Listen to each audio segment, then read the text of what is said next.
Assalamualaikum warahmatullahi wabarakatuh. Waalaikumsalam warahmatullahi wabarakatuh.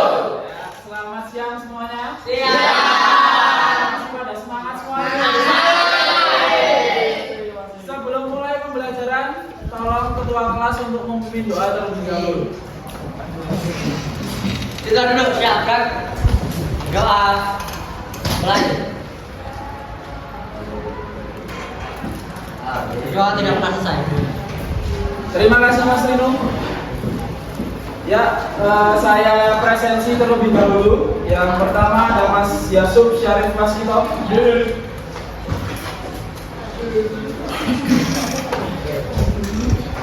Ade Sulistyo. Ahmad Arka. Ada tadi ya? Ahmad ya. Alfi Hasna, Alfila Azhara, Alia Adelina, Dispel, Ardiras, Ayatullah, Ferdian, Nabusam, Muhammad Rizky Setiawan, Kristawati.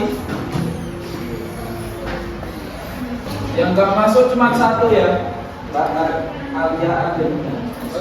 Oh siswa ya kan, kan. Kemarin kita belajar tentang apa? Sudah ulangan, kita ulangan tentang apa? Teks argumentasi itu ada teks apa? Adalah teks apa? Ada yang tahu? Ya, Mas. Teksnya itu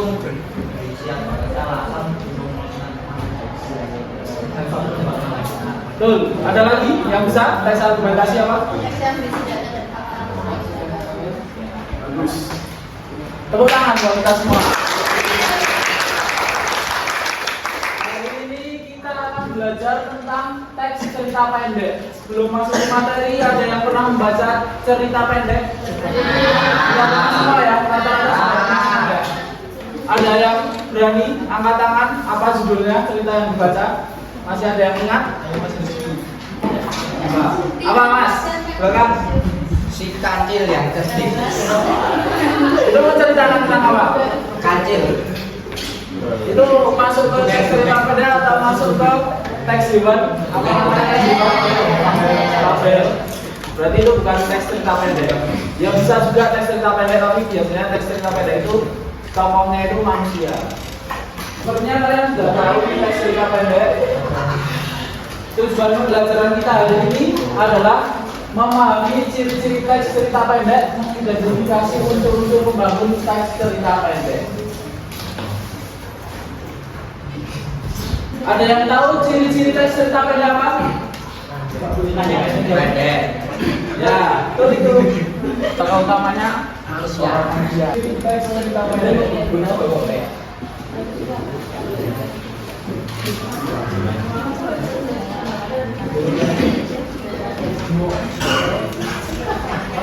Apa? Ada yang tahu yang pertama apa? Isi ceritanya juga.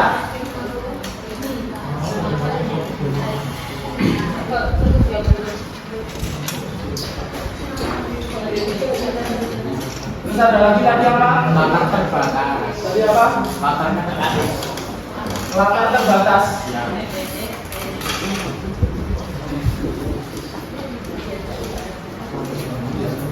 Ada lagi? Tadi Mbak apa? Fakta apa? Fakta. Jadi fakta yang itu pokoknya itu observasi terus mengambil fakta. Cerminan. Fakta Dan diobservasi. dan apa? Observasi kehidupan sehari-hari.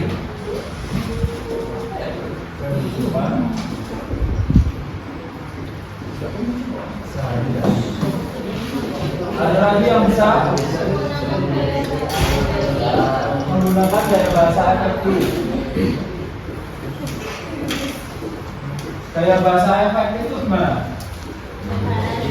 lebih. Bahasa sederhana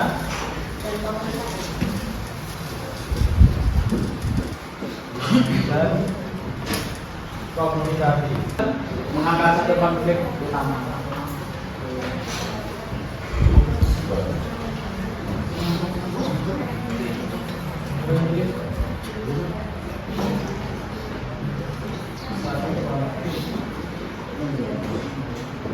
Kalau seperti novel itu ada banyak konflik ya berarti.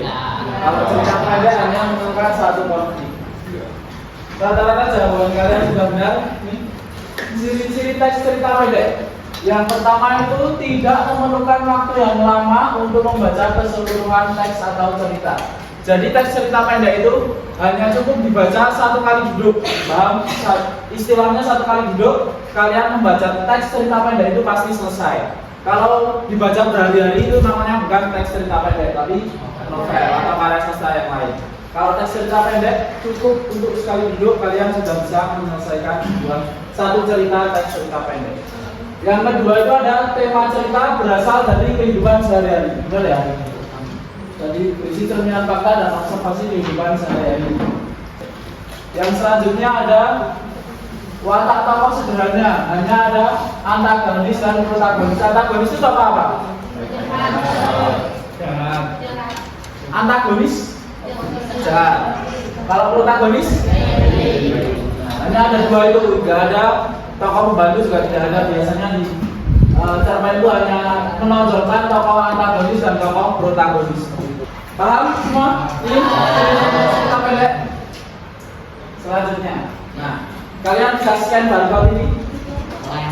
Saya ada sebuah cerpen.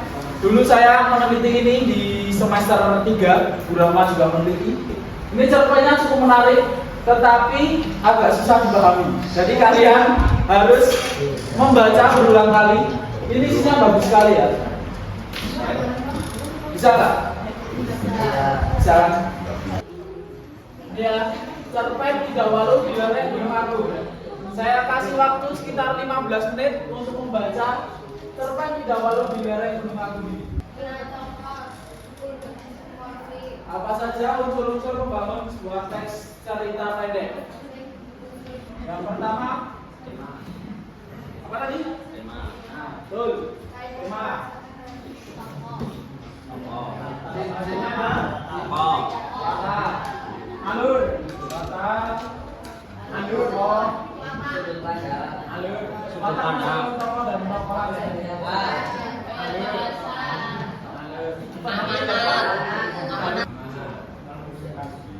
sudah betul semua ya. Tema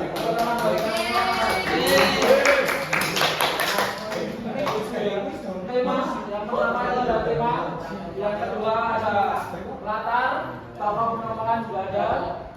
Yang keempat adalah sudut pandang, yang kelima sudut pandang, yang keenam ada alur, dan yang ketujuh ada amanah.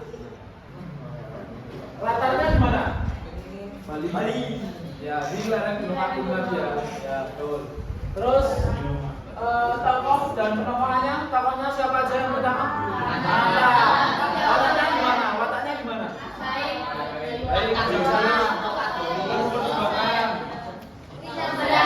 Berani. Terus yang kedua siapa?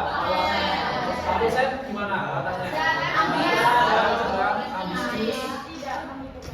Tidak memikirkan orang lain bisa. Terus ada lagi tokoh lainnya?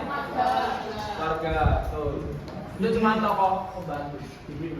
Yang terakhir itu ada amanat. Amanat merupakan pesan yang disampaikan pengarang kepada pembaca. Amanat tersebut disampaikan secara implisit. Ada yang tahu implisit itu apa? Implisit. Tersirat. Implisit itu adalah makna tersirat. Amanat berkaitan erat dengan nilai-nilai kehidupan atau moral. Seperti itu ya. Implisit. Ini nilai-nilai kehidupan ada ini. Yang pertama ada nilai moral, ajaran budi kebaikan dan sikap manusia atau makhluk hidup. Yang kedua ada nilai agama, religi berkaitan dengan ajaran agama atau hubungan manusia dengan sang pencipta. Yang sudah selesai, selanjutnya Bapak akan bagi kalian menjadi beberapa kelompok. Oke, itu selesai 9.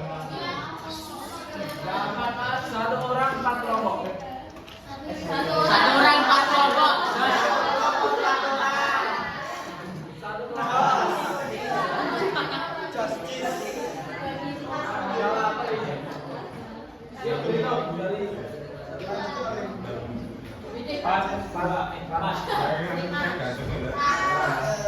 kopi sate. 1,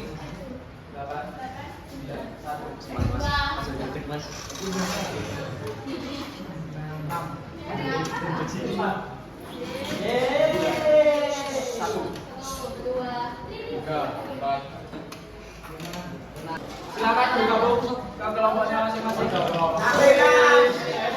Halo. Jadi tugas kalian itu mencari unsur-unsur tadi, unsur-unsur membangun, mencari tema, latar, tokoh dan penamaan, diksi, sudut pandang, alur dan amanat dari cerpen yang saya bagi tadi. Dari cerita pendek yang saya bagi tadi. Ya.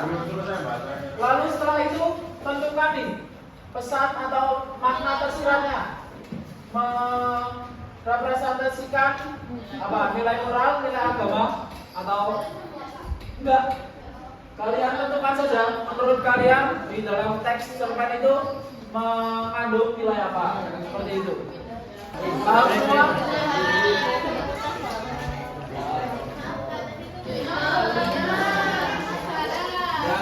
Terus nanti sampai amanat kan, terus nanti setelah amanat kalian cari apa namanya,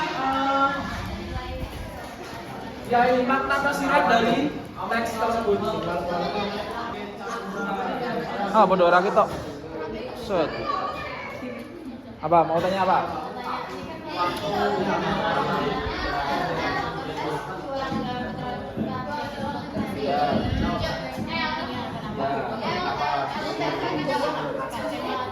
Oh nggak usah, temanya apa aja gitu. Tema apa itu nggak usah, yang nanti yang disebutin yang makna tersiratnya itu. Ya semua perhatikan depan dulu. Ada yang udah selesai? Belum. Kita bisa lanjut di pertemuan minggu depan. Bisa belajar di pertemuan minggu depan sekalian presentasi ya. Pertemuan minggu depan setiap kelompok presentasi ya. Apa? Sudah. Karena jamnya sudah habis, mungkin Bapak bisa tutup pembelajaran hari ini. Hari ini kita belajar tentang apa?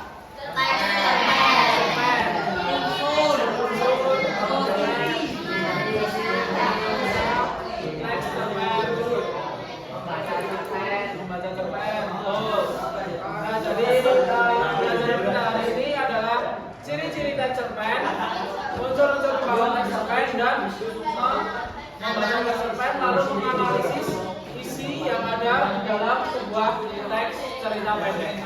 Nah, sekian dari saya. Jika ada kesalahan mohon dimaafkan. Wassalamualaikum warahmatullahi wabarakatuh.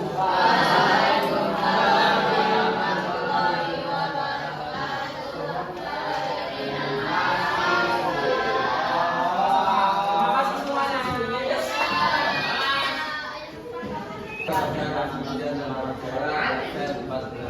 Di sini kami akan mempresentasikan teman diskusi kami.